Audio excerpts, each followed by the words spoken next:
And hello, ladies and gentlemen, and welcome to another episode of World Hockey Report, Thursday edition of hashtag WHR. Good to see everyone here. How are we all doing today, guys? It is Thursday. It is hotter than you know what outside in my neck of the woods. Over 30 degrees, guys. It's so hot. I'm having iced coffee.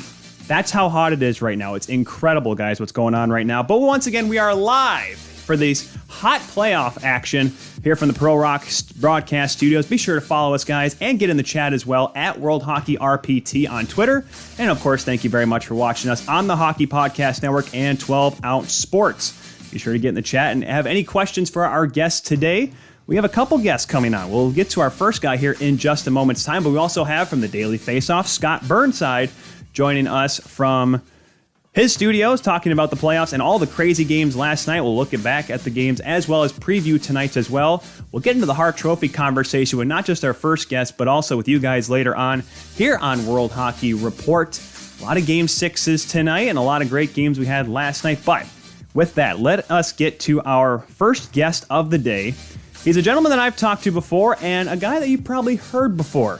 He's been broadcasting so long that he remembers the Buffalo Bisons long before they were the Toronto Blue Jays affiliate. And also, he was the former broadcaster of University of Notre Dame hockey. He was also the former broadcaster of the, Buffalo Bisons. He also broadcasted lots of minor league baseball. I'm trying to think of another team. I mean, his extensive resume is long. Pretty sure if you were to look at a guy who has been able to bounce around as much as he has, you almost call him like the Vin Scully of hockey. He's done so much, and he's always been around for a long time. I'm trying to give him some props here. Ladies and gentlemen, welcome to the show, the voice of the Nashville Predators since day numero uno. It's Pete Weber. Pete, how are we doing today, man? Well, thank you very much. And I just want to remind you that my comments today are brought to you by Farmer John, Eastern Fed, Western. Yes, that's my Vince Scully impression, and we will leave it at that. But thank you very much. Oh, man, I tell you what, that is Pete, I got to ask you, what is, looking back on your career, because the first time we talked, we tried to do as much as we could with the Nashville Predators, but unfortunately, yeah. I'm a hockey historian. What was your favorite stop along the way to the NHL? I mentioned Notre Dame because I myself, a little bit of a college guy. You even broadcasted hockey at the University of Buffalo, amongst other sports. I guess my question is, for the folks that maybe are non-hockey fans as well, what is your favorite non-hockey broadcasting gig you've had in your long and storied career? Probably my 15 years doing Buffalo Bison baseball. And there were so many, and I still have so many friends from that era in my life that call me in the morning, send a post to me, and I hear, matter of fact, just the other day I sent out an autographed baseball card of me from 1986 to some old Bison fans who now live here in Tennessee.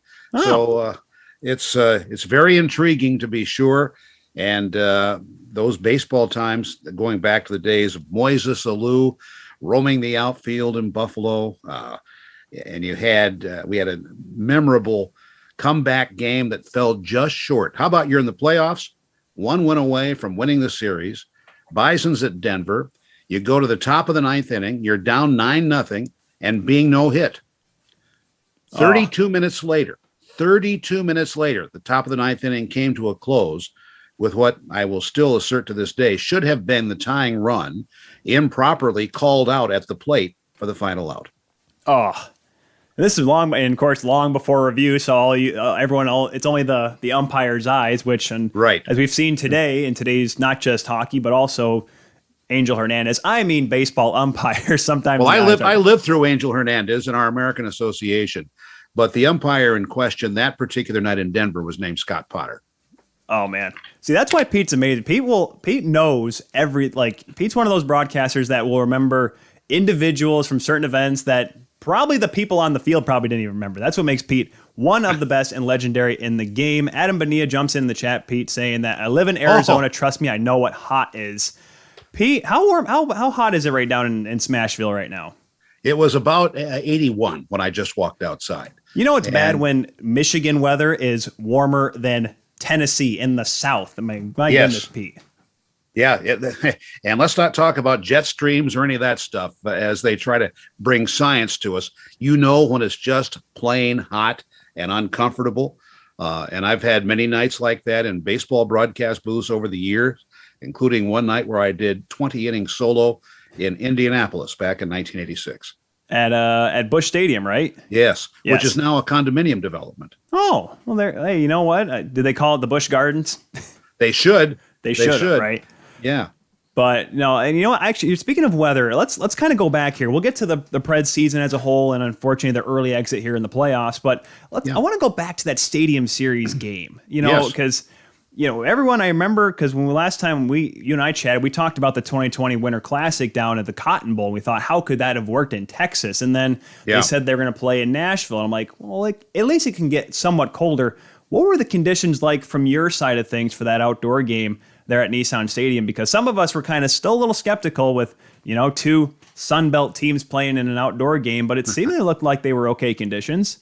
The conditions were okay, but we were concerned as that week turned on because it seemed like the rain would never stop.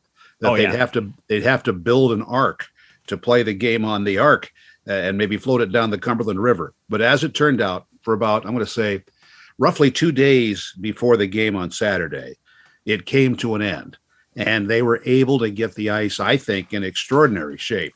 They had begun the ice construction process about 10 days beforehand, and I have to give it to the NHL's ice crew. They did an outstanding job. They borrowed some of our people as well from Bridgestone Arena, and I think something they learned from a Heritage Classic a few years ago in Calgary, get lighter Zambonis. Because know the Zamboni at McMahon Stadium in Calgary was too heavy and it cracked the ice. So they essentially had to go to the old-fashioned barrel and squeegee approach. Yeah. Because I remember that too, because it was so cold too. That was a thing. That, of course, obviously a little bit different, but yes, those outdoor games can get a little funny. I wonder if I'm going to see more of those electric Zambonis. When I was in St. Louis with Peyton Turnage and I calling the ACHA Nationals, we had an electric Zamboni. It was the strangest thing ever because we were all sitting at each other looking at like, this is the quietest intermission we've ever had. What's going on? That's right. So maybe the NHL wanting to go green. That might be what they start doing for these outdoor I'm afraid games. of electric cars because if you're a pedestrian, you can't hear them coming near you. And that's right. Very Anyone same driving thing. a Tesla. Yeah. But this season, Pete, for the Preds, Peyton and I had this conversation. We've had it multiple times back before the season, and we just said to ourselves, like, you know what? We'll just see how competitive Nashville can be. Because going into this year, Pete, honestly, from my perspective, it's like, who knows what this team is? Because it was going to be the first year UC Saros was the true number one guy. And obviously, yes, they made the playoffs last year, but I don't know. It seemed like the result, at least, through Christmas, all of a sudden we see Nashville leading the division up towards the top of the division standings. It almost was like a surprise that Nashville was as good as they were. Yes, they fell all the way back to the second wildcard spot, but what did you think about the team, how they were through the 82 games coming into the postseason? Well, first of all, last year in the 56-game schedule, the first 28 were abysmal. The last 28 were very, very strong. And so they ended up the last regular season weekend playing 2 games with Carolina and then 6 playoff games with Carolina. So they have a very good line on the Carolina Hurricanes, at least as they were constituted last year. So with that happening, how many teams guys they run through in that roster that last year? I think it was in the neighborhood of 50 some, and that's not that's not off the grid too much from the other teams with COVID and the testing and so on and getting games postponed that they would run through. So this year they come to training camp and they get off to a very good start. And I was not necessarily anticipating that, but much of it was the result of the youth that had the chance to show themselves because of injuries and because of COVID in the previous season, where they really had the chance to come in and get the job done. Now, UC Saros was pretty much the number one goaltender the last half of the previous season. So he came in, I think, accustomed to that role, maybe not doing it over the course of an 82-game schedule. That was 56 last year. But I think he adjusted to it, accommodated it very well. Too bad he had the injury with a week to go in the regular season. And then Tanner Jeneau. Here's a kid that scored 40 goals in junior hockey, and he went undrafted with the Moose Jaw Warriors. And then he comes in and literally made a big impact on the ice, on the score sheet, and with the whole team. This was a team that their stated goal was to become more difficult to play against. So if you lead the league in penalties, I think you accomplish that goal. And that they certainly did. But this year's team, nobody anticipated the breakout year that Matt Duchene had. And then along with him, a guy they more expect more from, Philip Forsberg, did well too. And Ryan Johansson had a better season than he has had in a while. So it was really injuries on defense or COVID problems on defense, but mostly injury that I think cost the club going down the stretch. They were pretty much able to keep their top four together, but numbers 5 and 6 on D were alternated through quite a bit. And that's going to happen sometimes because this is not obviously the same D core that we saw back in 2017. I mean, Matthias Ekholm is the only one that's really left from that group. Well, there are 7 players left from that group. 7. My gosh, it makes me feel old, Pete. I mean, that's now, 5 one years. of them, it's been 5 years since Nashville really hit the hockey map in that Stanley Cup final. Yeah, and one of the guys who you wouldn't have thought of that was there because of, again, injuries on D at that time, but 5 or 6 games for Alex Carrier. And then he was forgotten about until the 56-game schedule of a year ago. Man, that was a roller coaster of a ride because, of course, remember they went into that playoff as the 8th seed, the number 2 wildcard team as well. So maybe some Preds fans thought, hey, we're going to do it again. But I'll be honest with you, Pete. I don't think I said Colorado in 4. I think I said 5 because I think maybe, it seems like in a series, especially in today's hockey, there's less likely to be sweeps because there's a little bit more parity in some retrospects. But the one thing everyone agreed on, myself, everyone here at World Hockey Report, we all said this: if UC Saros doesn't get injured, Colorado might still win, but it's a much different series, right? Yes, and though I also have to point out, I think Connor Ingram played magnificently. Oh, 100%. He came on in that second game that pushed that to an overtime. And by the way, I felt sorry for the ESPN people who got their broadcast shuffled over to ESPNU. And because of the triple overtime going on between the Penguins and the Rangers. And matter of fact, because of that, they didn't even have studio assistants until the second overtime intermission. I think this. I think that's something like that. Yeah. So that was a very wacky night. But I got to tell you, I'm liking what I see now that I'm uninvolved personally, but able to go across whether it's ESPN or Turner to watch their coverage, and I think it's been fantastic. Yeah, that's actually it's a good question. Glenn Kaplan jumping in there where he's talking about the Rangers and Pens. If you're watching on the YouTube channels right now, Glenn, we'll get to that when we talk about those games a little bit later on. Chatting here with Pete Weber, the original play-by-play voice of the Nashville Predators as well. How do you think? Well, we will touch back on the Predators here, but you bring up a good point. The American coverage, the TV coverage, obviously the new deals with Disney and Turner, bringing games to TNT and TBS, and then of course the ESPN family of networks. People have been there's been some criticism towards it. What do you like about it, I guess, is the big question, because there's some people that are critical maybe of the talent, the way it's presented. What is your take on it? The biggest problem I have had has been the sound. And being a person who was very cognizant of that, being a radio guy now the last 6 years, I don't like it when the effects overwhelm the announcers. And that happened a little bit early on. I think part of that is that the audio engineers don't wear cans. They don't wear headphones in the truck. They listen to blasting speakers and think that's what exactly is going out. I think they would be more serving of the audience if they were to put the cans on and really listen very carefully. The other thing, I think it's outstanding, and having been almost a solo act on occasion here when we're on the road, to have the studio backup, which I think is incredibly important. And I got to give PK Subban a nice round of applause for his work last night. Oh, yeah. I knew he was capable of it, and last night he demonstrated it, I think. Absolutely. Yeah, that was one thing. Because remember, wasn't it one year when Nashville was eliminated early? He ended up hosted a show, almost like a talk show. Yes, he did. Yeah, it was after when they won the President's Trophy, and then won the first round against Colorado and lost in Game 7 at home to Winnipeg. That's right. I remember that game. So why win the President's Trophy, right? So. Exactly. Well, tell Florida that right now. They're okay at this point, but we'll talk about that later on. Adam chimes in saying if Nashville would have gotten 1 point at the end of the season, they wouldn't have played Colorado. That's an interesting take if they had played Calgary instead, because, yes, the Avalanche are really good. But what is your take on the Avs, Pete? Because I'll be honest with you. Yes, there were the two more lopsided games, we could say, but in the two games where Ingram really stood on his head, it looked like the Colorado Avalanche had those, I don't want to say those weaknesses, but what we've seen from them in the past couple of playoffs, where if things don't go their way, they don't necessarily look like they're in sync with each other. Because, like I say, I still think Nashville could have had game 2. Like, it was that close because, Connor Ingram for one, but it seemed like the Preds were doing just the right things to kind of get Colorado off their game. I think the Connor Ingram story is fantastic. His parents, who split the ambulance driving chores in his hometown in Saskatchewan, had driven down. It took him 15 hours or something to get there. And Connor was aware of how nervous his mother gets.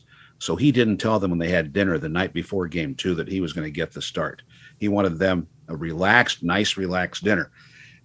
He looked relaxed. How could he have been, as much as he had to face in that game 2? And I thought that was a fantastic story right there.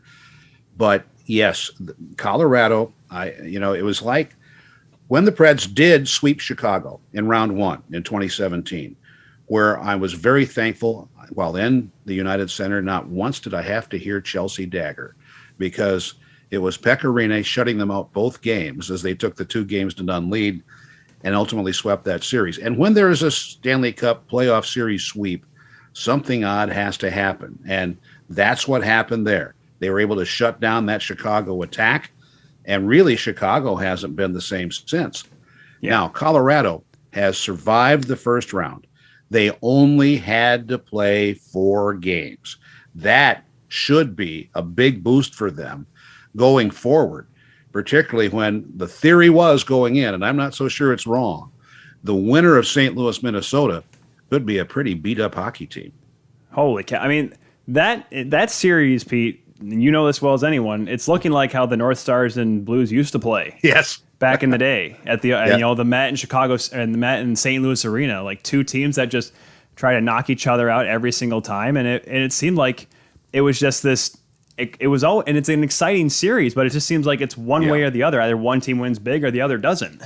Right, and that comeback powered by Vladimir Tarasenko in the third period the other night was something to behold. After we thought Kirill Kaprizov was taking over the headlines for that game. Yeah, that was. Oh man, it'll be interesting to see how the rest of that series goes too. But let's look at forward here for Nashville. Yes. What, in your eyes, what does David Poile need to do? Because I myself, the first thing I see is Philip Forsberg's contract. Yes. What do you think Poile's main focus has to be? And is it get this team better? Or is it just kind of see where we are, try to maybe just do one or two small things to retool, as he likes to say? Well, the key is, because of the room under the salary cap that was created by last summer's trades, and that includes Ryan Ellis going off to Philadelphia, did create some more room for him. I hope he re-signs Philip Forsberg. I've enjoyed watching him develop here from he wasn't a 98-pound weakling when he came over from Washington, but he is much stronger now. Those reverse hits he throws are just devastating, absolutely devastating. And here he found the back of the net over 40 times this year. And I think, you don't want to give up scoring like that for a guy who is just so skilled, immensely skilled. And so what do? You might have to find another winger or two. There's some youngsters I know they want to see develop. Tomasino, for example. Yakov Trenin was a tremendous developmental story this year, along with his fellow winger on the beast line, when you think about that, in Tanner Jeneau. And the other thing about Tanner Jeneau that you have to know is pretty soon, I think his mother is going to break out into a baking extravaganza.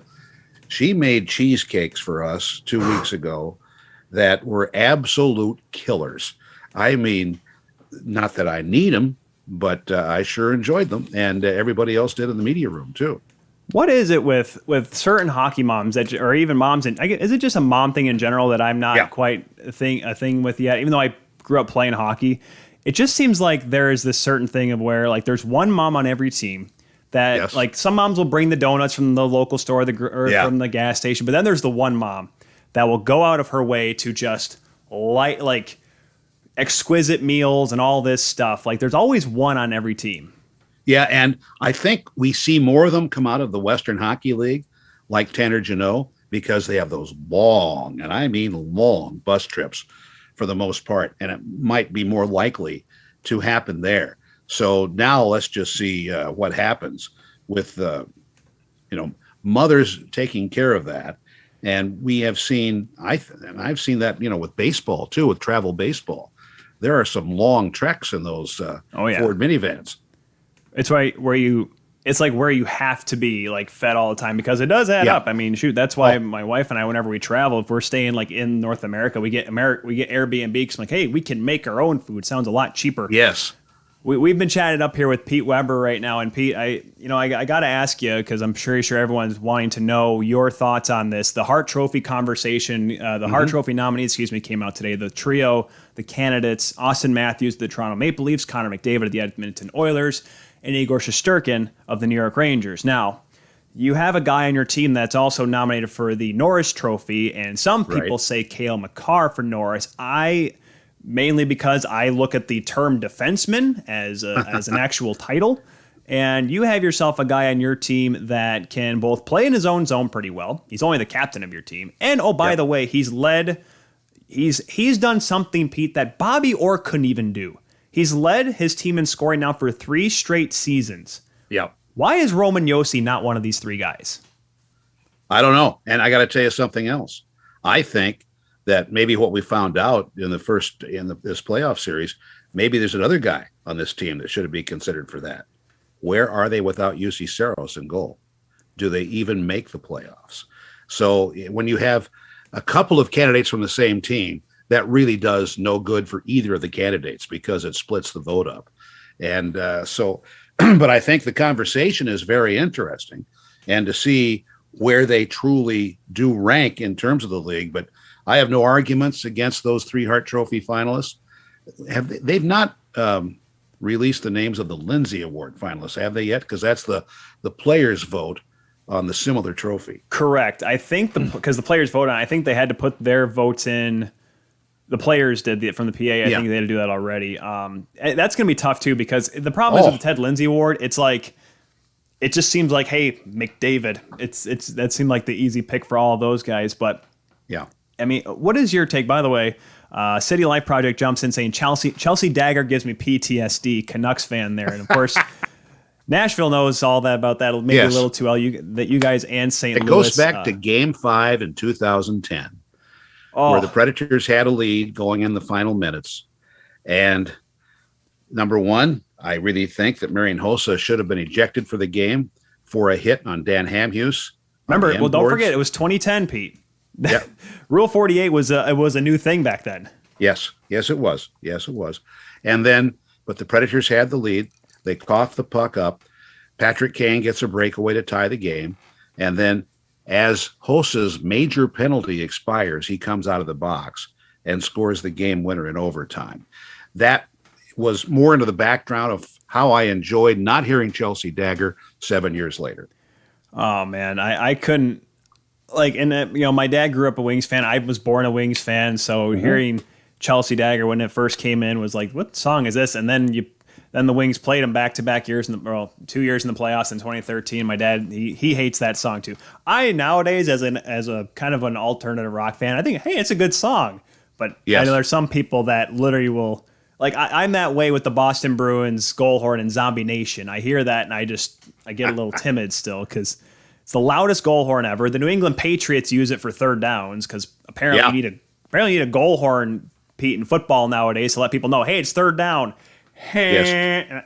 To alert them. Yes. Oh, man, it's so annoying. But City Life Project says Saros is a top 3 goaltender in the league. Vasilevsky, Markstrom, and Saros. End of conversation. Yeah. What do you think about that, Pete? That's a pretty good class right there, eh? So it's an excellent class, absolutely excellent class. And then you could probably include more. It's kind of like all the conversations I've had with my brethren and the broadcasters about when we submitted our ballots, 10 days ago for the Jack Adams Trophy. And there are probably, as I've gone through these conversations, 8 legitimate candidates to win that Coach of the Year award. And I think that we talked earlier about parity, and I think that has really crept into much of the award conversation in the league right now. And I guess it's a good thing to have in hockey, because you look back, Sure. you go to the 90s. I mean, we had Patrick Waugh, we had Marty Brodeur, we had Mike Richter, we had Mike Vernon. I mean, the list was long. I mean, there was no real. Well, I mean, there were some bad goaltenders, but there was a very big elite class. And Yep. I mean, obviously, if we have that former, goaltender union card carrying member here, I'm okay with that. Last thing, we'll let you go here, Pete. I want to say one thing about the 90s. Oh, go ahead. I was spoiled for a couple of years with the Sabres from this guy named Dominic Hasek. He was Doc. How did I forget? I'm embarrassed. I'm going to go. See you, Pete. No, don't be embarrassed. But I mean, it also tells you about the wealth of talent at the position. I don't think I've ever seen anybody do the things that he did. I just wish he could have started his career over here a little bit earlier than he did and not be pushed aside by a guy named Ed Belfour in Chicago. Quickly on that. Do you think that was Ed Belfour, or do you think that was the guy behind the bench who was a little wonky? A little wonky? I'm trying to be generous here, Pete. Okay. I don't know if he's listening. I don't know if if Mike Keenan's a fan of World Hockey Report yet. Well, we'll find out. But and I worked with Mike when he was with the Rochester Americans, and they won the Calder Trophy. Oh, yeah, that's right. Before he went to Philly in '83.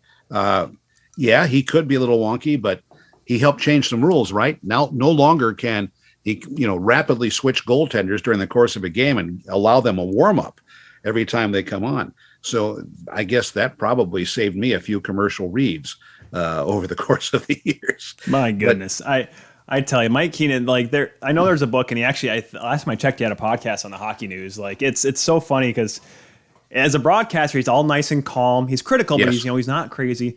But then you see him in a game, and it's like back in the day, he was suspended, fined. He's probably the most fined and suspended coach in the league's history, right? Good chance. And there was a book that was in the works, but unfortunately, the co-author Jay Greenberg passed away. And Jay was working on that when he passed. Man, that would be a book that I would read in a heartbeat. Last thing before we let you go here, Pete, because obviously we've talked about the Hart, we've talked about the Preds and their unfortunate early exit.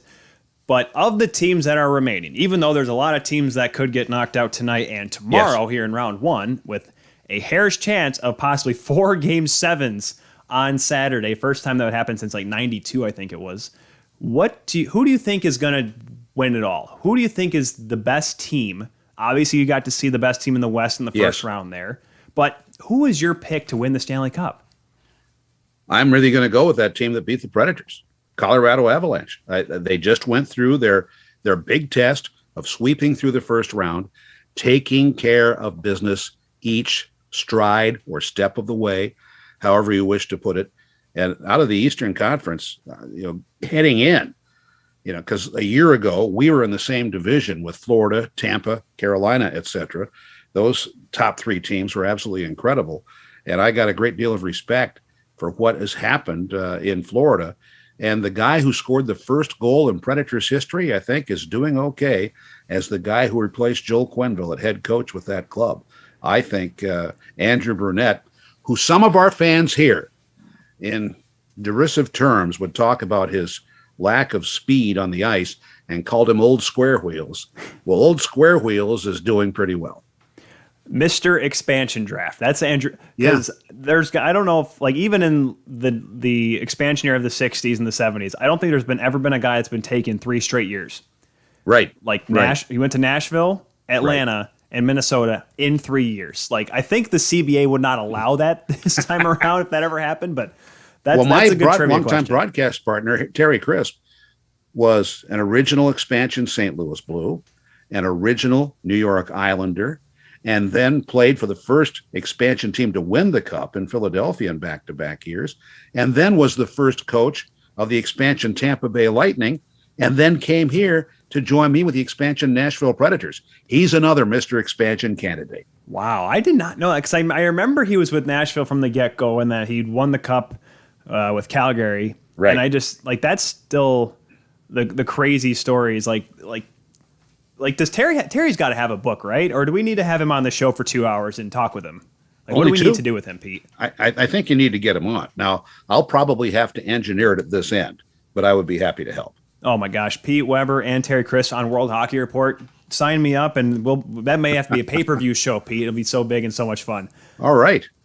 We have been chatting here with Pete Weber. Pete, thank you very so much for taking the time today. Thank you so very much for joining us today on here on World Hockey Report. I need to finish the rest of this iced coffee here before my tongue falls down in my throat. Well, you have to be careful not to get too much caffeine in you, right? There is such thing as too much caffeine, but there's that perfect right amount that just it helps us carry our broadcast, right? You need to find that nice little niche. Be sure to follow him, guys, at Pete Weber Sports. He's got a beautiful picture with him and the Hanson brothers on it. You can't miss him. Follow him for all the best Preds updates and Buffalo sports history as well. Pete, thank you very much for taking the time as always, sir. And you know what? If we don't talk to you before the end of before next season, enjoy the summer. I know it's a little early, but enjoy it. Will do. But just so everybody knows, that picture with the Hanson brothers was taken at the site of one of the parts in the movie. It was taken at the old Onondaga War Memorial in Syracuse. Oh, that's New York. right. So we were all together that night, and I'm glad to see Stevie Carlson is recovering from his bout with cancer. Thank you. Thank you, Pete, and we will definitely keep in touch for sure. That is none other than Pete Weber. Pete, you can just kind of duck out there whenever you're ready there. I will hit that leave button if that's okay. All right, go ahead. Yeah, we'll definitely keep in touch with the great Pete Weber, indeed, for sure, because he's one of the best guys, if you ask me personally, because I've listened to him. So, quick side story here before we move along here. I was fortunate enough to have NHL Center Ice growing up. And we will get to some more of the chat here in just a second when we start talking about the last night's games. But I had NHL Center Ice growing up, and there were some times, like, I'd watch, like, if the Red Wings were, like, because when the Red Wings were playing, my dad had the TV, I didn't get a choice. But other nights I'd watch the Leafs, I would watch the Rangers. I'd try to get, Minnesota if I could, if it was an early enough game that they weren't playing on the West Coast. But I'd always get Nashville, because Nashville would always play at like 8 o'clock or 7:30. Right? Central time. Or Eastern time, they'd be 6:30, 7 o'clock Central time there. And I was fortunate enough to have that ability to watch those games. And at the time, Pete was on television, so I got to hear him and Terry Chris for a while there, which was always fun indeed. So let's get to let's take a quick pause here. Let's reconvene here after the lovely talk. When we come back here on World Hockey Report, we will be chatting it up about the games last night. Glenn Kaplan, if you're still in there, we're going to get to your, obviously, the Sidney Crosby hit that leaves him questionable for tomorrow night's Game 6, and more here on World Hockey Report.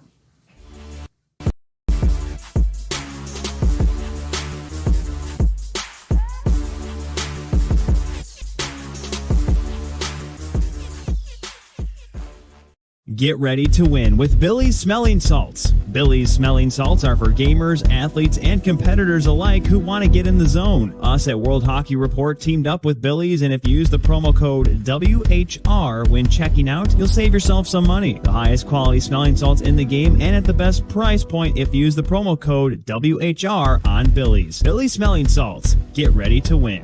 Hockey fans, the pursuit for the Stanley Cup is on, and DraftKings Sportsbook, an official sports betting partner of the NHL, has an unbelievable offer for the most exciting playoffs in sports. New customers can bet $5 on any team to win and get $100 in free bets no matter what, win or lose. Looking to turn a small bet into a big payday during playoffs? With DraftKings same-game parlays, you can do just that. Create your own parlay by combining multiple bets like which team will win, how many goals will be scored, and more. It's your shot at an even bigger payout. DraftKings is safe, secure, and reliable. Best of all, you can deposit and withdraw your cash whenever you want. Download the DraftKings Sportsbook app now. Use promo code THPN. Bet $5 on any NHL team to win and get $100 in free bets no matter what. That's code THPN at DraftKings Sportsbook, an official sports betting partner of the NHL. Minimum age and eligibility restrictions apply. See show notes for details.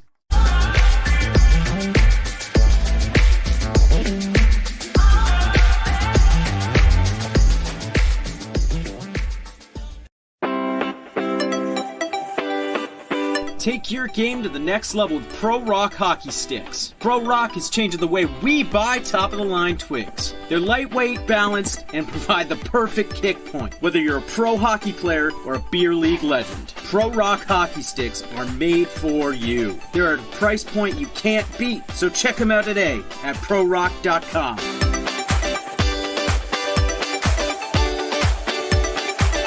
Play like a Pro Rock.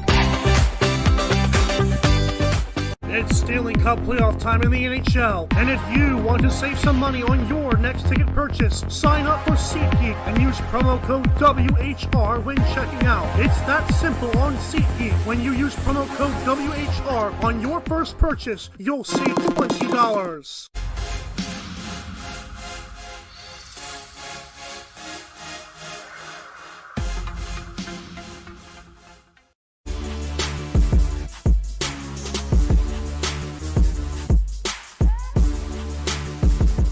And welcome back, everyone, here to World Hockey Report. Tyler Kuehl here, the inside of the insiders on this Thursday. What day is it? Thursday. It's Thursday. Thirsty Thursdays here on World Hockey Report, where that's the stupidest way to bring it back from a break. By the way, if you just missed, we had a chat there with Pete Weber of the Nashville Predators, talking about, well, everything from the Predators and their elimination from the Colorado Avalanche, or by the Colorado Avalanche, and minor league baseball in Indianapolis and Buffalo. So we had certainly a chat. Make sure you check that out if you missed it.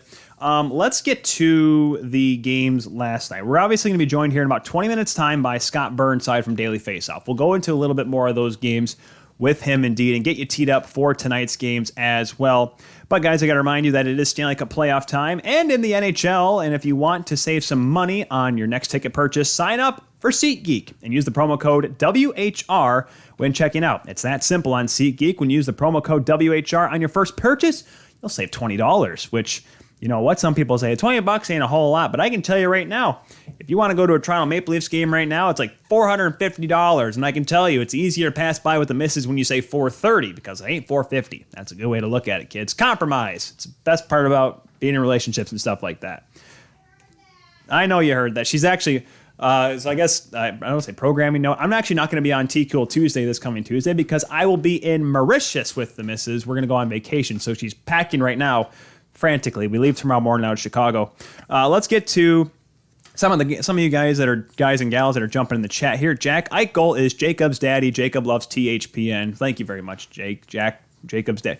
You, Jack, for loving THPN, the Hockey Podcast Network, which is one of the outlets you can watch World Hockey Report, not just at World Hockey RPT on Twitter, but also 12-ounce sports as well. Let's go Bolts and Panthers, he says. He wants all Florida in round 2. He wants chaos in the Sunshine State. We're going to get back to a comment here that Glenn Kaplan threw out here. Glenn Kaplan saying Jacob Trouba is a dirty player. The fact he wasn't fined or suspended by the NHL is a joke. So let's get into that game. We'll get Scott Burnside's thoughts here in a little bit. But we gotta discuss this because Sidney Crosby gets hit in last night's game. The Pittsburgh Penguins are up 2-0. They get a great start. They get on Shesterkin early and often, and they do exactly what they need to do.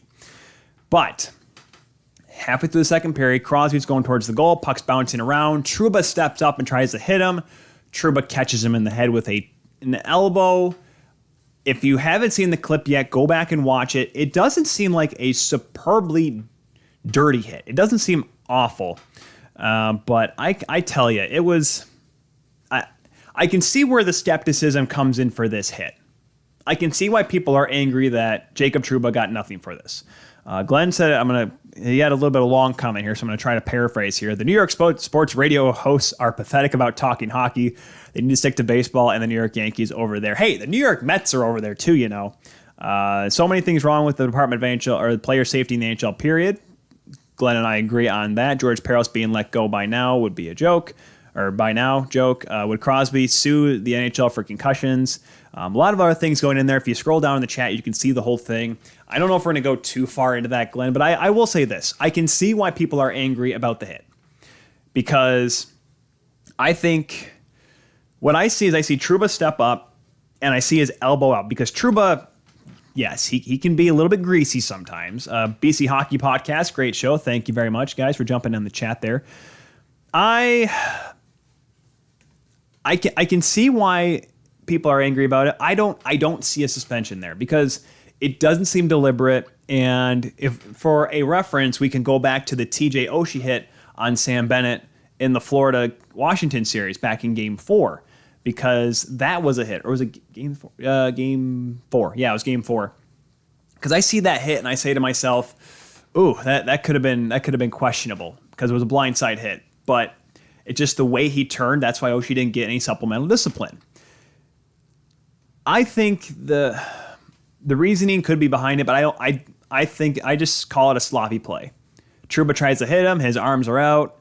Crosby ran into his elbow. And if you want me to go full Don Cherry here, you can blame the elbow pads for this because the elbow pads made nowadays are harder than a rock.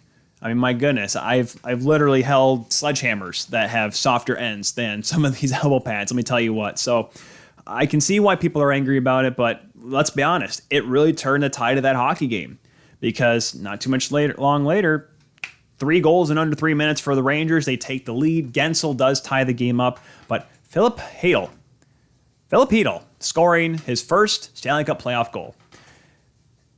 I don't know what I can say about this game other than the fact that it was wonky. Last night itself was wonky because we saw Calgary get held off the score sheet for what seemed like forever, or almost 50 minutes. And then but before that, we saw a 3-0 comeback and a 2-0 comeback, 3 goals in 2 minutes. Last night's hockey was insane. So to Glenn's point, yes, I can see why you're angry. And you know what? If Austin Matthews were to be hit or Connor McDavid were to be hit, I think those fan bases would probably get a little bit angry as well. It's hard for me, though, to say it's a suspendable hit because of this. And we are joined right off the hop. We're going to take a quick break, folks, because this man deserves a better introduction than him just jumping on. We'll be right back here with Scott Burnside from the Daily Faceoff here on World Hockey Report.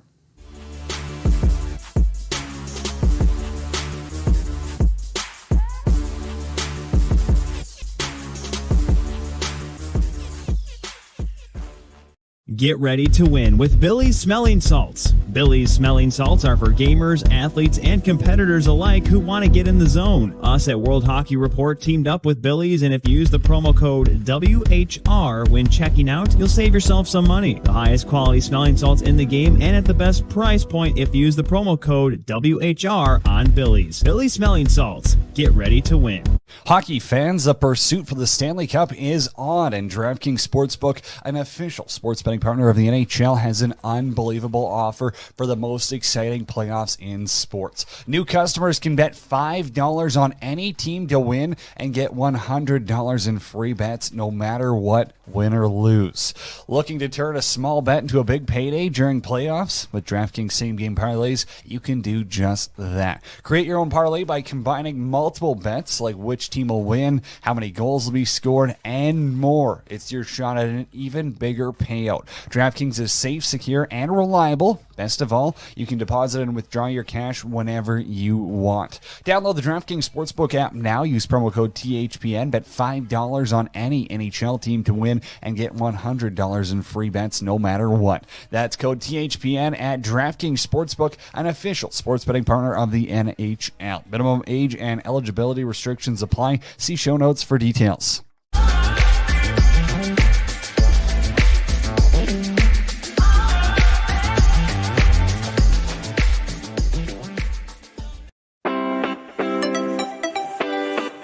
Take your game to the next level with Pro Rock hockey sticks. Pro Rock is changing the way we buy top-of-the-line twigs. They're lightweight, balanced, and provide the perfect kick point, whether you're a pro hockey player or a beer league legend. Pro Rock hockey sticks are made for you. They're at a price point you can't beat, so check them out today at prorock.com.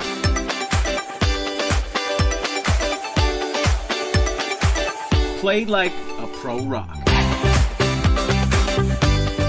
It's Stanley Cup playoff time in the NHL, and if you want to save some money on your next ticket purchase, sign up for SeatGeek and use promo code WHR when checking out. It's that simple on SeatGeek. When you use promo code WHR on your first purchase, you'll save $20.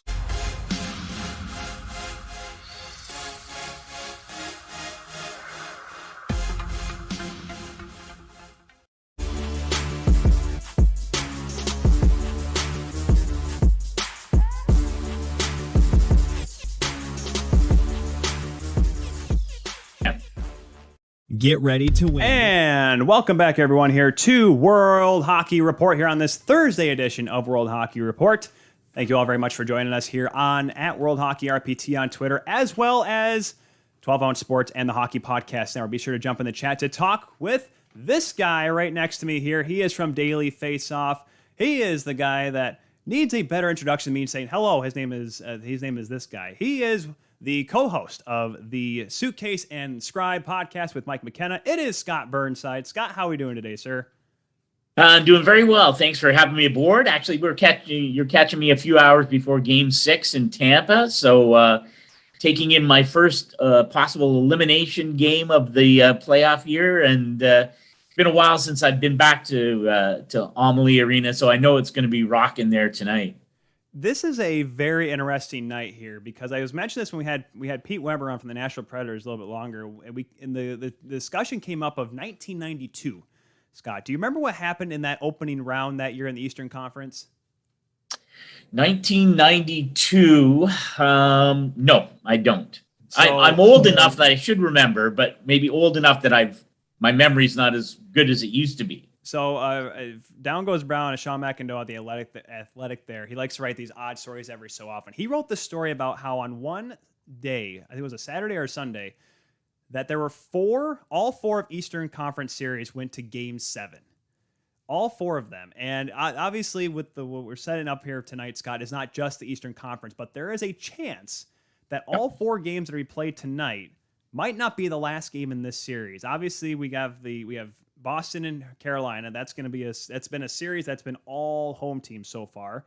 Toronto and Tampa, the game you're attending tonight. We have Minnesota taking on St. Louis with the wild season on the line. And of course, all of Northern Alberta holding their seats and grinding their teeth as they go down to LA. The Oilers and Kings Game 6 there. LA can clinch tonight. Do you think there's a chance that all these games go to 7? Or all these series go to 7 games? Yeah, I mean, I that's not what I would have picked at the beginning of the playoffs. But no, I think the way, this first round has been so difficult to handicap, really. And it's been, to me at least, the hockey, we got some drama last night. So on the Wednesday night with the big comeback by the Panthers and Rangers coming back, and of course, Sidney Crosby getting hurt in that game. Calgary coming back from a third period deficit as well. But for the most part, there's been a lot of not compelling hockey this spring. And, there's been a lot of blowouts. This Toronto-Tampa series up until Game 5, really the games weren't close at all. And they've gone back and forth, of course, with, Toronto winning and then losing and going back and forth. But the games themselves have been, there hasn't been a lot of compelling, what the Oilers beat Kings, 8-2, and it's just a lot of games that have been out of hand. And I think part of that is, there's a lot of penalties being called, which I'm all for. We can't complain about the standard, and when they call the standard, you're getting lots of penalties. You can't complain about it. I think I just hope they keep it up for the rest of the playoffs, because I do think teams, and maybe you're starting to see this now, even late in the first round, teams will adjust. So I think you're going to see.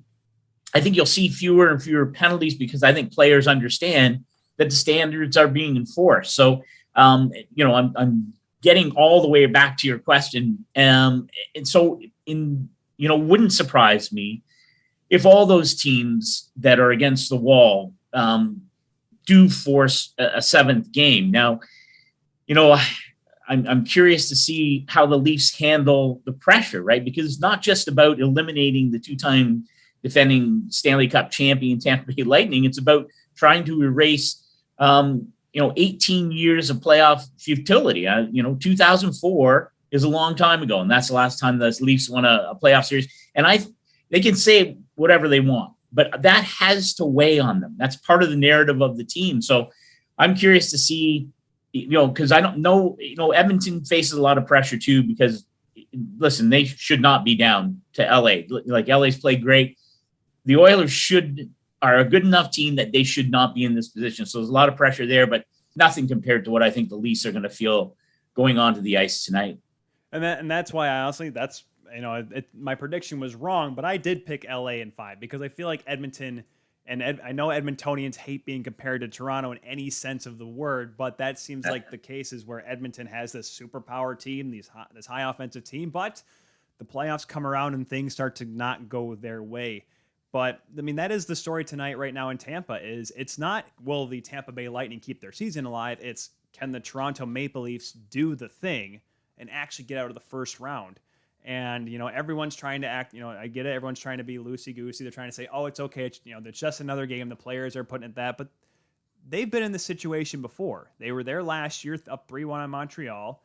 Yeah, the qualifying round was a little interesting with Columbus, but they were up 3-2 in their last series against Boston 3 years ago. This is a spot that has been the Achilles heel for the Leafs now for the last little bit of finishing out series and moving on. Well, 4 years in a row, they've had the chance. They've been in a position, win and go on. And you're right, they haven't got it done. And I think, I do believe I believe the narrative that teams have to learn to win. Tampa, win 62 games, gets swept by Columbus. So you do have to learn. And I believe that. But man, this is such a litmus test for Austin Matthews, Mitch Marner, Morgan Riley, William Nylander, certainly John Tavares. And those guys, I thought, really stepped to the fore in Game 5, the FORE, not FOUR, but because they hadn't played all that well and in allowing Tampa back in the series. And then, of course, got down 2-0 and looked terrible really through most of the first period. And, it's interesting to hear the reports after about how Jason Spezza was so instrumental in really sort of galvanizing that room. And, having spent a year in Dallas and getting to know Jason pretty well, I'm not at all surprised by that. And, he's a guy, there are certain people that you think, geez, boy, would be nice if they got a chance to win or if they had success. And Jason Spezza is one of those guys. But, this is really going to come down to, the leaders leading. It's a cliche, but, it's something that hasn't really happened for the Leafs in these critical moments. So, and I don't think, again, you don't know what will happen. I don't like the Leafs' chances of going home to face Tampa in a Game 7. I just don't. And so the chance to put them away in Game 6, man, it won't get any sweeter for them. That's for sure. So we'll see how it goes. Yeah, because I look back at that 2019 series and the way they lost at Game 6. That was at home, of course, before going back to Boston in Game 7. I just said, I'm like, why am I even watching this game?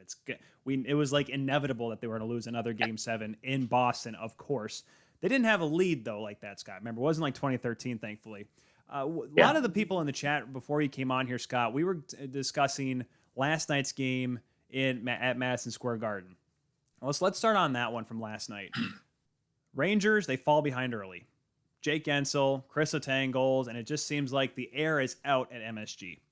Yeah. But then Crosby gets bumped.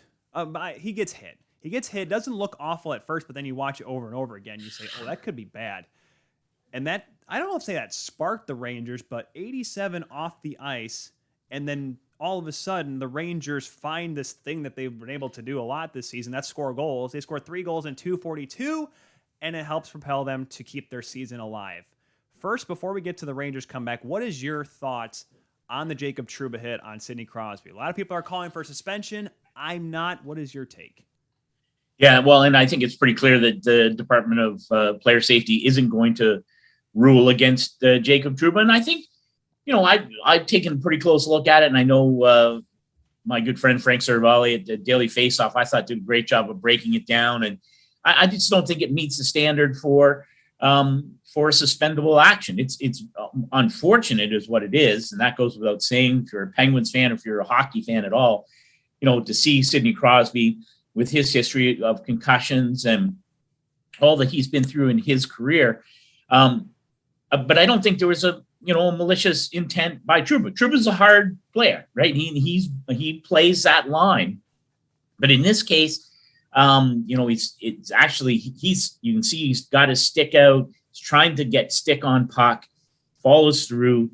I don't see it. I'm sure Penguin fans are upset, and it's an incredibly emotional thing. He's one of the greatest players of all time, and playing at an exceptional level in this series. Oh yeah. And you can definitely draw a line from A to B. When Sidney Crosby's not on the ice, the Rangers are able to take advantage of that. And I'm sure on that Pittsburgh bench, you're like, oh man, because you're worried about your captain, you're worried about all that he represents on a human level. You hope he's going to be okay. It was a bit surprising the manner in which it happened, but I don't think, given how well Sidney Crosby has been playing, that people should be surprised by the fact that the Penguins were deflated and that the Rangers did take advantage. The critical part now is what happens in Game 6. Can Crosby come back? And if he can't, can the Penguins sort of regroup themselves and play the way that we've seen in building that 3-2 series lead? It's going to be hard, though, because Crosby has been elite. And, it's going to be up to the other guys, Malkin and Gensel and Rust, and go down the list, Jeff Carter. It's got check time for the Penguins because, like every other team, you don't want to be playing Game 7 in Madison Square Garden. No. I was fortunate enough to talk with John Walton, the radio voice of the Capitals, on Tuesday, and we talked about 2014 a little bit there too. So he knows all too well, unfortunately, about that Game 7 at MSG. 12 Ounce Sports put in the comments there that actually I heard too. Radim Zahorna is getting called up by the Penguins. Now that there's nothing confirmed yet in regards to Sidney Crosby, but there's obviously a lot of speculation. We're not going to say anything, but yes, to where we were talking here with Scott Burnside of Daily Faceoff with, there is a history with number 87 and concussions. So we'll obviously keep our eyes and ears open on that. Let's move to Sunrise, Florida. The series that's now moving back to Washington, D.C. It's last night at FLA Live. I'm watching the game, Scott, and I see that the Capitals are up 3-0, and John Walton is getting everything he asked for. A good start, a good game. TJ Oshie's got a pair of goals. It looks like Washington's doing exactly what they need to do, taking advantage of Florida's mistakes. I go out to let the dog. I come back, and it's 3-1, and I say, I'm like, oh, it's okay. But then all of a sudden something clicked in my head, Scott. I'm like, wait a second. The comeback cats are a thing. How did you did you expect that to happen last night? We know the Panthers can score, they can come back, whatever, but this is the playoffs. This is a whole different ball game. I was more than a little flabbergasted, for the reasons that you just point out. I thought the Capitals had done such a nice job, even in, for the most part, in sort of reducing the ebb and flow of the game to really stop the Panthers from that free-flowing, rolling four lines. And how many times do we see it this season where they came from 2 or 3 goals down to win games? And I just thought with the 3-0 lead that the Caps were exactly where they needed to be. And good on the Florida Panthers. You go back to the end of Game 4, and again, the Caps have the lead. Andrew Burnett pulls Bobrovsky, I think 3:06. And I remember thinking, wow, that's the analytics. Yeah, and that's we had that discussion on Tuesday too. Pulling goalies with 5 minutes left. It's a genius idea, Scott. It's just crazy. So, and the Caps come this close to scoring in the empty net, and, woulda, coulda, shoulda. But now all of a sudden it really does feel, as much as there is no such thing as momentum from game to game, I don't believe, in the playoffs, but it does feel like the Panthers really sort of found their groove in the latter stages of Game 5. And it's a monumental task now for Washington to once the genie's out of the bottle sort of thing, to re-establish the kind of team defense that we saw, for most of the early part of that series. So real challenge for the Caps, and they missed Tom Wilson. People that's right. hate Tom Wilson, but he's such an important player and he does so many things. And, they're just a different team without him in terms of their identity and how they play. So. Yeah, I agree with you. I have a feeling like they can win tomorrow night, Washington can, because it is at home, and we know that it's not the Sea of Red of Calgary, but the red storm, red alert, I forget what they call it down there. Rock the Red, I think. Yes. They rock the red there at Capital One Arena, but it'd be tough to go back to Florida for Game 7 and have to win back-to-back games here for the Florida Panthers. Chatting up here with Scott Burnside from Daily Faceoff. Be sure to get in the chat, guys, here on the show today, and follow us at World Hockey Report, at World Hockey RPT. Scott, of the games we have tonight, we ran them down a little bit earlier on. We talked about Tampa and Toronto a little bit in spades, and obviously Edmonton, you don't think they should be in this position. I'm pretty sure the entire, even Calgary fans are probably even saying the same thing. But who tonight gets eliminated in your eyes? Like, what team is the most likely to be going golfing 2 days from now? Yeah, it's a good question. I think I did the Daily Faceoff show today, and so Frank Serval, he put me on the spot, and I think the Leafs will win tonight. It's not going to be easy, obviously. With the Bolts are 16-0 following up playoff losses, so it's a lot of history to digest there. But I think the Leafs come up big tonight. I think Carolina. I do some content for them, and I was in Raleigh for games 1 and 2, and they looked horrible in losing back-to-back games in Boston. But I thought got really back into their groove in a decisive Game 5 victory. I think that they can keep that going. I think that they can play their game, and that's a real difficult test for Boston. They just don't have the depth that Carolina has. So I would say, here's my prediction, that Toronto and Carolina close things out, and that Edmonton and Minnesota prolong their series. And normally when I make these predictions, it's completely backwards. So this should be good for Kings fans and for St. Louis Blues fans. So, well, I can tell you what. Obviously, Scott wants an easy Saturday night on the hockey calendar. Can't do 4 games anymore. I will say this though. Last thing here, how do you like the schedule? Because the playoffs, like for the last couple of years, it seems like everyone's complained that every game starts at 7:00, or every game starts at 7. Then all the West Coast all start at 10:00. I don't mind the way the schedule has been this year. Pretty consistent, having no extra days off, just bang, bang, bang, 4 games every night at the same time. Yeah, I've enjoyed it. And there was one night, I think last week, where they had both games at 7, and I was like, what's happening with that? Because you get used to, I love the staggered start. You would think it wouldn't be that difficult to do, but I do love that 7, 7:30, 9:30, 10, in the Eastern time zone. I think it makes for, you can just roll, when that early game goes into the intermission, you can switch over. And I think to me, it should be a no-brainer. Just keep doing that. And it's been fun, with both ESPN and TNT back. Obviously this is the first playoff year, certainly for ESPN for many years, and the first time for Turner Sports ever.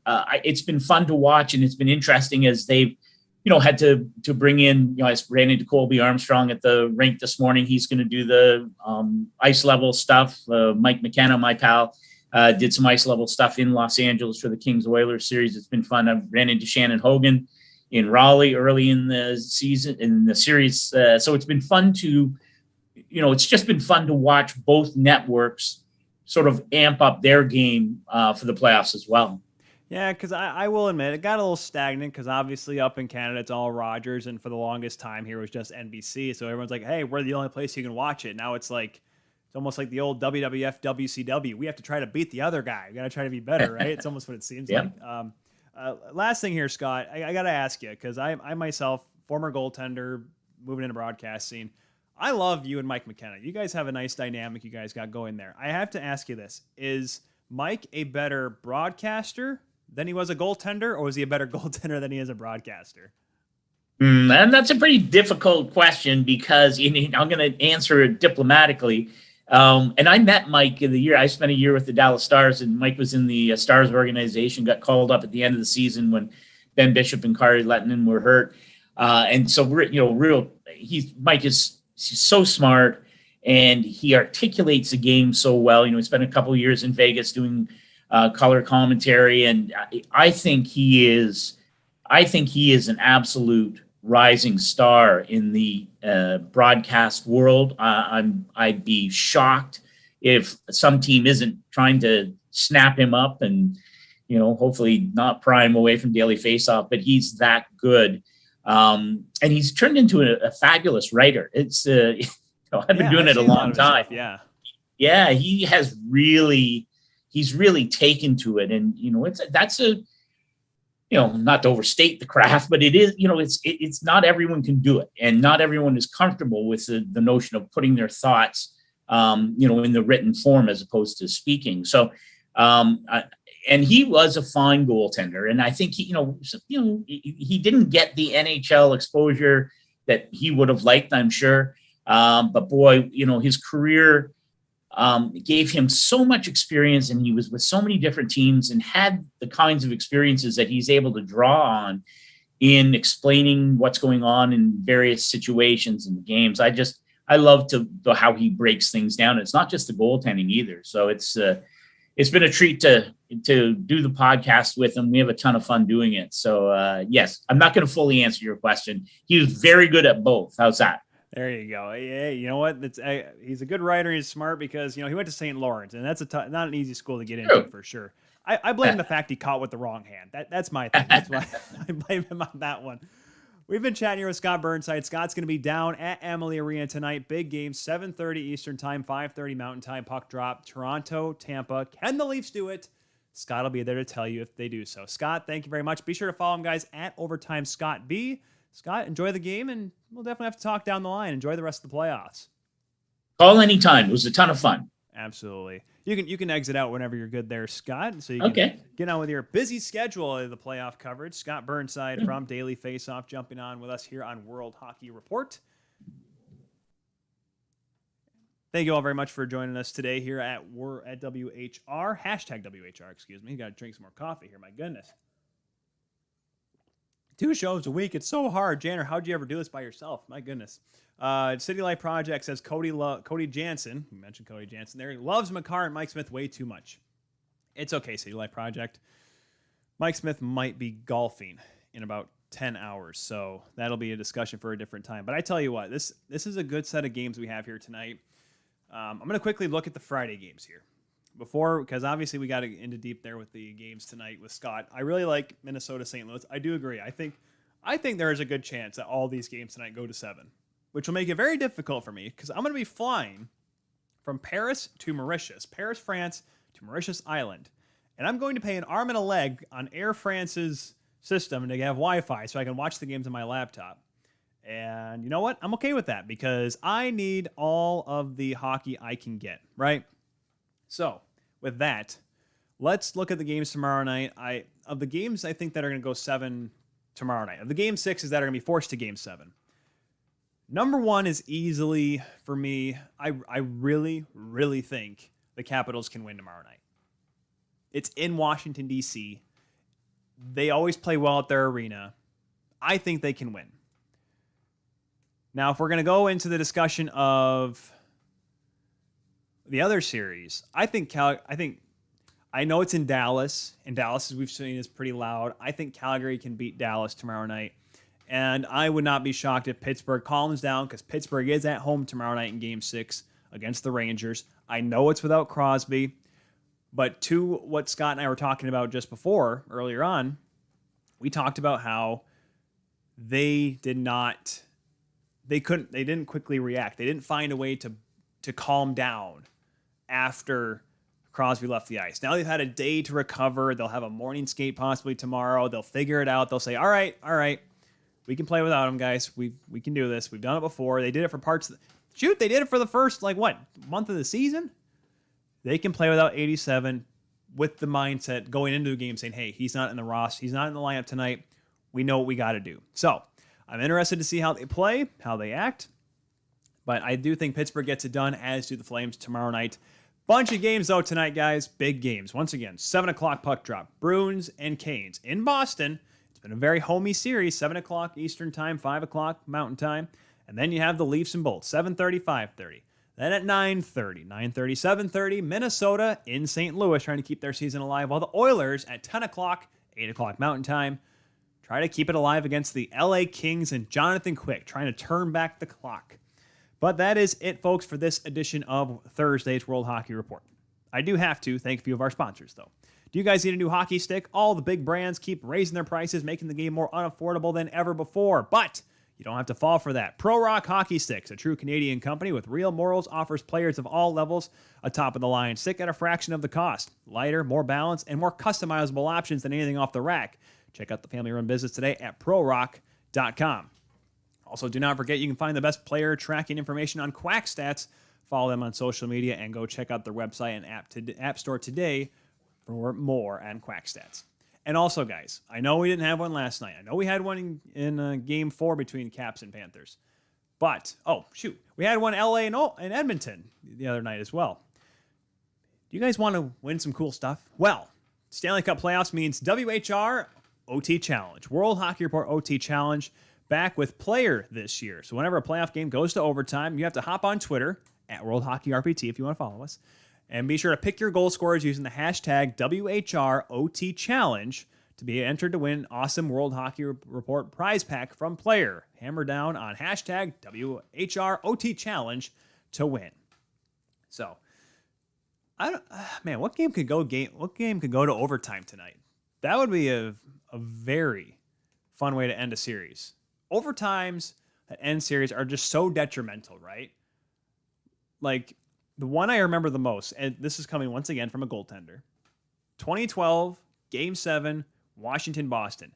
In Boston.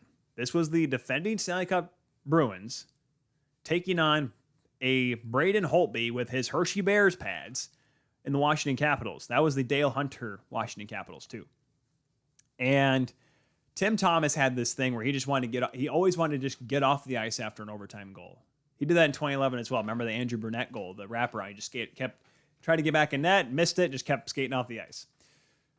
Watching Tim Thomas have to stop himself from skating off the ice for the handshake line after Joel Ward picked up that Mike Knuble rebound, that was a great way to end a series. Just to see Tim Thomas think, oh, let's get out of here. We lost. That's right, we're done. It was like, mwah. It was a perfect way to end that series, the way Washington, the underdogs, knocked off the defending Stanley Cup champions. So that is it, folks, for this edition of World Hockey Report. As always, guys, did you miss any of the show today? It's okay. Do not panic. Number 1, on demand right here at World Hockey RPT. Number 2, on YouTube at the Hockey Podcast Network. And number 3, if you don't feel like watching me sip iced coffee, which is done as of now. Wow, the sugar went all the way. Look at this thing. Can you guys see this thing? That is just sugar at the bottom of the glass. That stuff just sunk on me. Anyways, I'll probably have to pour some more milk in that thing to finish that up. Have some sugar milk. That's exactly what my wife needs. No, but if you guys miss any of the show, be sure to check us out, though, as well, and your favorite podcatcher. Wherever you get your podcast, your favorite podcast app, the Hockey Podcast Network helps us out. They take the audio, they put it out to the world for you guys. World Hockey Report. Search us at your favorite podcast store, I guess, podcast app, wherever it is. You can listen to us while you're driving, running, walking the dog like I do, whatever. Check us out at World Hockey Report. But that is it, folks, for this edition of World Hockey Report. Thank you all very much once again. Thank you very much for Pete Weber for stopping by, part of the Nashville Predators, as well as good old Scott Burnside from Daily Faceoff jumping on as well. Thank you all very much, and we'll see you next week. Cody Janzen, all 3 shows, Tuesday, Wednesday, Thursday. I might call in. We'll have to see what time it is there in Mauritius. But we'll be talking playoffs and round 2 starting next week here on World Hockey Report. Thank you all guys very much, and we will see you next time. Goodbye.